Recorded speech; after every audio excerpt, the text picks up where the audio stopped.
18h10 à Alger. Madame, Monsieur, bonsoir, bienvenue dans ce 24 heures Afrique. D'abord, le président algérien a adressé un message à la nation à l'occasion de la célébration de la journée nationale mémoriale des massacres du 8 mai 1945 à Sétif, à Guelma et Kharata. Dans son message, le président algérien a mis l'accent sur l'engagement de l'État à protéger l'héritage mémoriel dans un esprit de continuité, dans la responsabilité nationale et la fierté de la nation vis-à-vis de son glorieux passé. Le président Abdelmadjid Tebboune a estimé dans son message que le dossier de la mémoire ne saurait admettre ni concession ni compromis.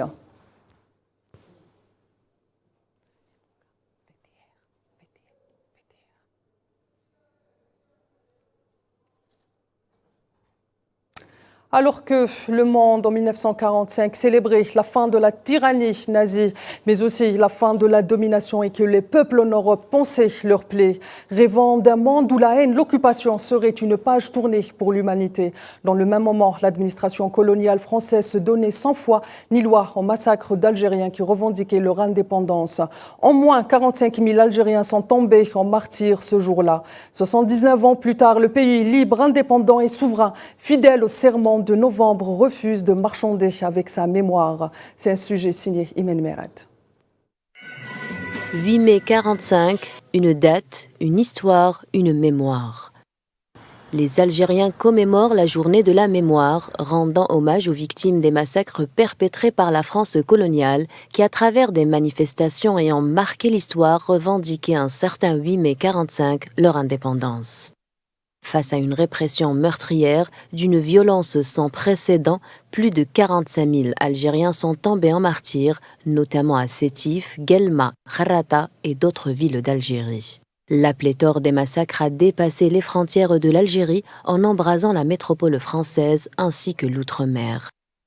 Ce drame avait estampillé l'esprit des Algériens d'un nationalisme inouï. C'est à cette date-là que le mouvement de libération nationale prit forme, un tournant historique dans la guerre de libération algérienne.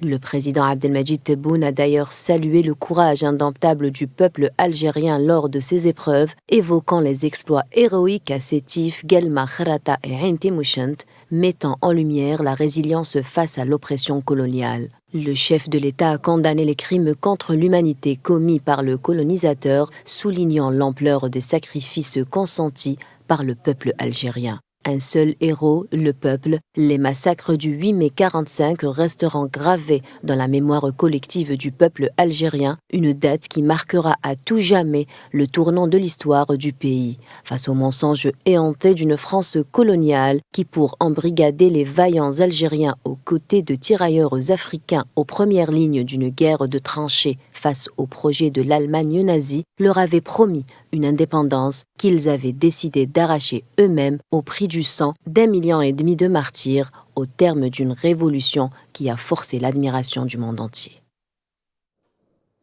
Et priorité au direct, nous rejoignons tout de suite notre envoyé spécial à la présidence algérienne pour un compte-rendu de la réunion des conseils des ministres présidée par le président algérien Abdelmadjid Tebboune. Abdelkrim Benyoto, bonsoir. مساء الخير لك تينا ولكل مشاهدي قناة الجزائر الدولية.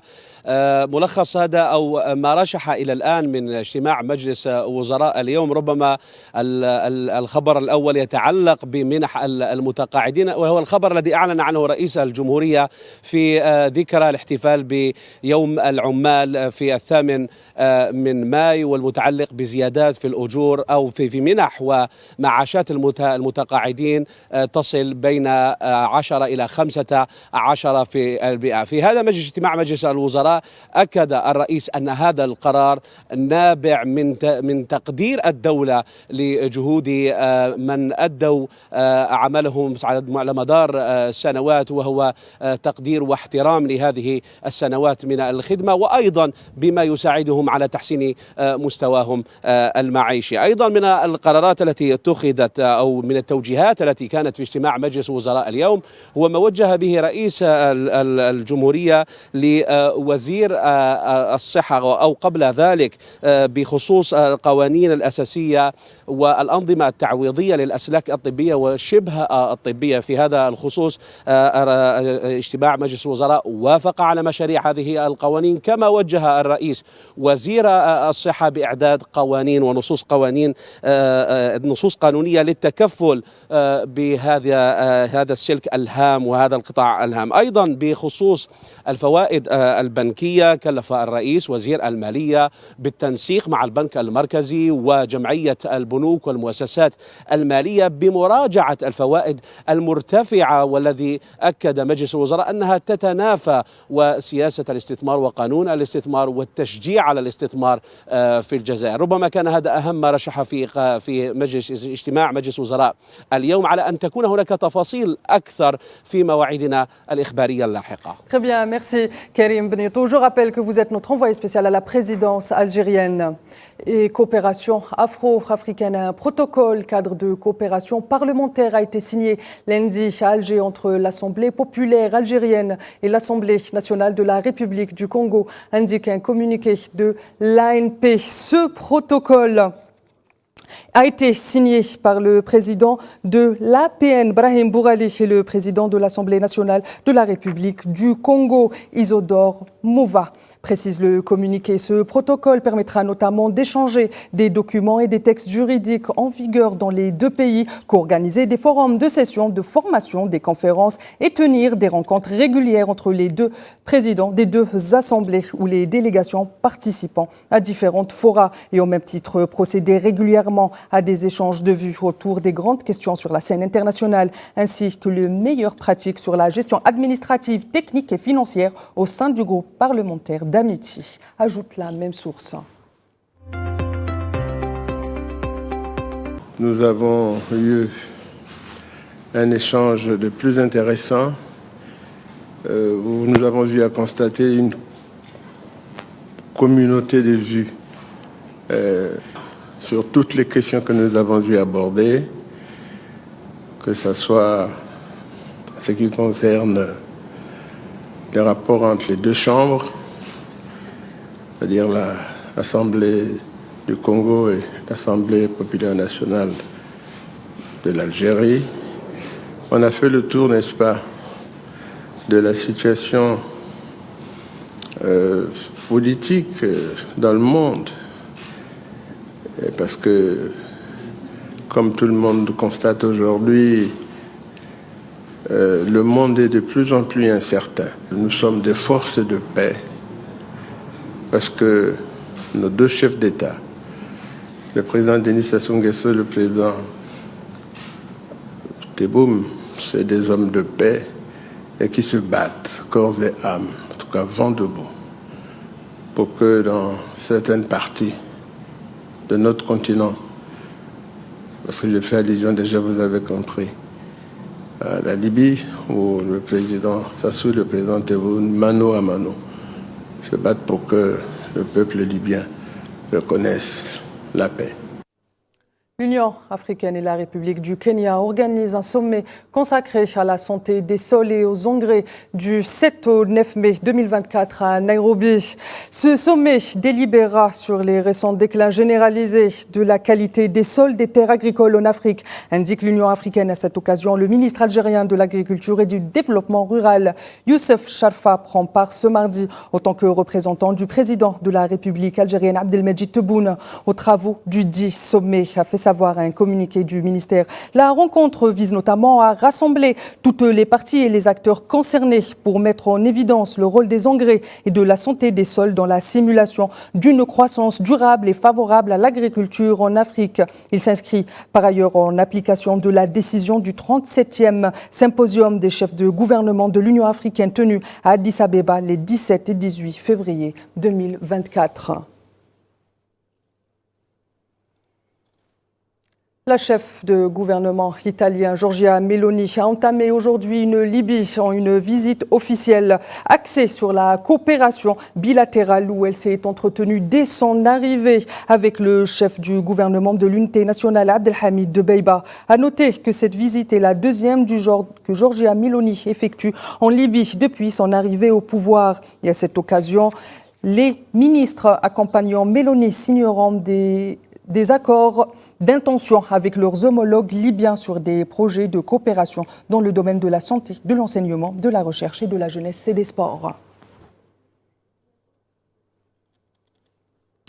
Libye, toujours le Conseil de sécurité des Nations Unies a réitéré son appel pour un processus de paix inclusif libo-libyen conduit par les Libyens eux-mêmes sur la base d'un accord politique libyen. L'organe exécutif de l'ONU a également réaffirmé l'impératif de la pleine participation des institutions libyennes concernées par de bonne foi et sans condition préalable et de faire des concessions indisponibles pour faire avancer le processus politique libo-libyen. Selon un communiqué du Conseil adopté à l'unanimité à l'initiative du groupe A+3, à savoir l'Algérie, le Mozambique, la Sierra Leone et le Guyana.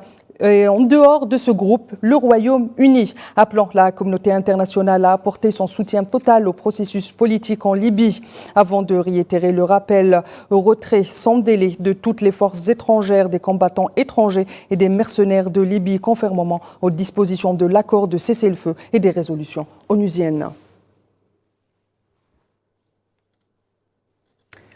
Et dans le dossier sahraoui, l'Observatoire international Western Sahara Research Watch a pointé du doigt les compagnies pétrolières espagnoles Cepsa et Repsol, affirmant que ces dernières continuent à alimenter l'occupation du Sahara occidental. Selon l'Observatoire chargé du suivi de l'exploitation des ressources naturelles du Sahara occidental occupé, ces deux compagnies sont des fournisseurs d'au moins 84% de tous les produits pétroliers arrivés par bateau au Sahara occidental occupé au cours de l'année 2023. En 2021 déjà, le centre de recherche avait tiré la sonnette d'alarme quant à ces pratiques, pourtant proscrites par le droit international, affirmant qu'environ 1,5 million de tonnes de produits pétroliers sont arrivés au Sahara occidental occupé au cours de l'année civile 2020.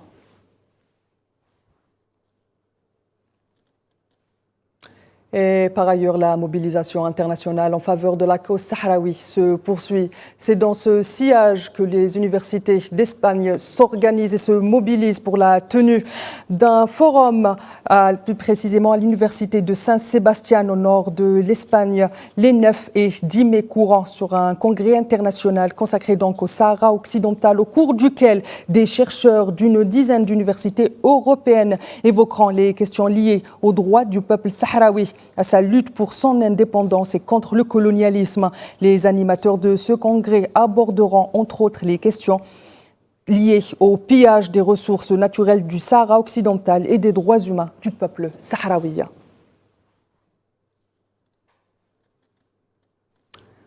Au Tchad, le dépouillement des bulletins de vote a commencé hier soir suite à la présidentielle de lundi, bien que fortement contesté. Ce scrutin devrait mettre fin à 3 ans de transition menée par Mohamed Idriss Déby Itno.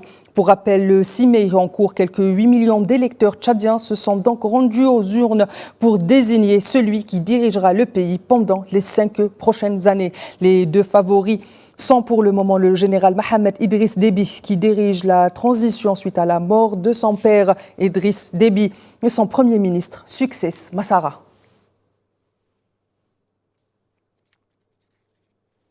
Et destination le Togo, où le président togolophone Gnassingbé a promulgué lundi la loi de prévision constitutionnelle, faisant ainsi officiellement passer le Togo d'un régime présidentiel à un régime parlementaire, d'après un communiqué de la présidence togolaise.